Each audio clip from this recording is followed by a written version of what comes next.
La Bible dit dans le psaume chapitre 100, le verset 4, ça sera notre psaume de l'année. Cette année, l'accès va précéder la demande. Nous remercions avant de demander. Une année de reconnaissance contre l'oubli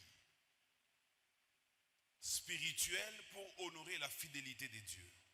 Une année de louange stratégique. La louange comme arme, la reconnaissance comme clé de percée. Une année de mémoire spirituelle.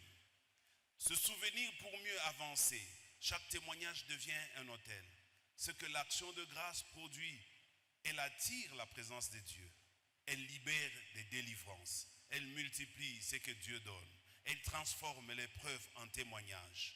Déclaration pour l'Église. Cette année, nous ne mourrons pas.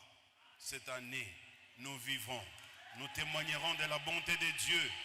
Nos lèvres seront remplies de louanges. Nos maisons de paix. La gratitude que nous aurons envers Dieu ouvrira ce que l'effort n'a pas ouvert. Nous verrons la gloire de Dieu par la reconnaissance. Je vais vous annoncer ce que sera le thème de notre année. Quelqu'un me donne un bon amen. Quelqu'un me donne un bon amen.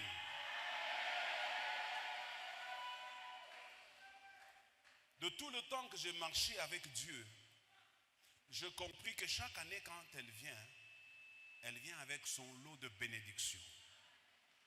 Il y a quelqu'un dans cette salle qui me dit, mais moi ça n'a pas été, même la difficulté que tu as traversée, c'est une forme de la divine miséricorde. Parce que la divine miséricorde, elle est multidimensionnelle. L'essentiel, c'est qu'elle nous rapproche de Dieu.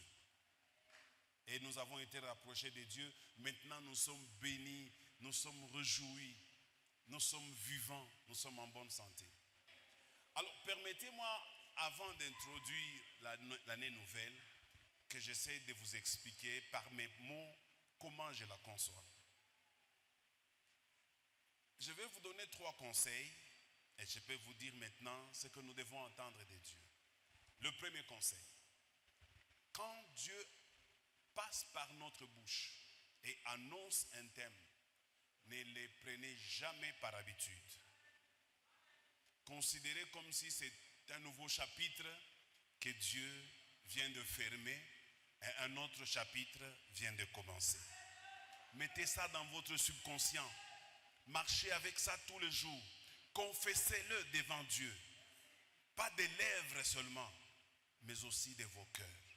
Dites à Dieu que vous croyez. Même si vous n'avez pas été là quand Dieu m'a parlé. Mais croyez au moins. Parce que vous croyez que je suis serviteur de Dieu, alors croyez que ce que j'ai dit vient de la part de Dieu. La Bible dit, confiez-vous en l'Éternel, vous serez affermis. Et en ses serviteurs, le prophète, vous réussirez. Se confier en Dieu, c'est bien, ça va vous aider à être stable dans la foi et dans l'obéissance, dans la réussite. Mais quand on se confie aux serviteurs de Dieu qu'il a établis, on commence à aller tout droit sur le chemin du succès, le chemin de la réussite. Ça, c'est le premier conseil. Le deuxième conseil, quand le thème est donné, il ne suffit pas de le confesser, mais suivez minutieusement les enseignements qui sont donnés.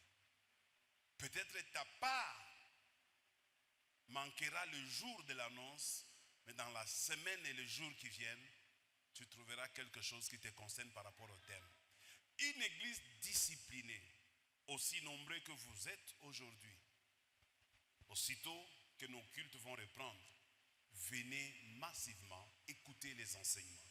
Cela sera une preuve et devant nous et devant Dieu que vous croyez dans les thèmes.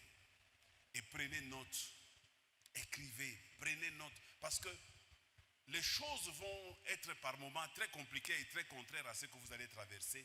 Mais si vous vous référez à ce qui a été prêché, à ce qui a été enseigné, je pense que votre vie sera stable. Mais le mal que nous constatons, c'est quoi? C'est que quelqu'un qui vient seulement quand il le veut, en dents de scie.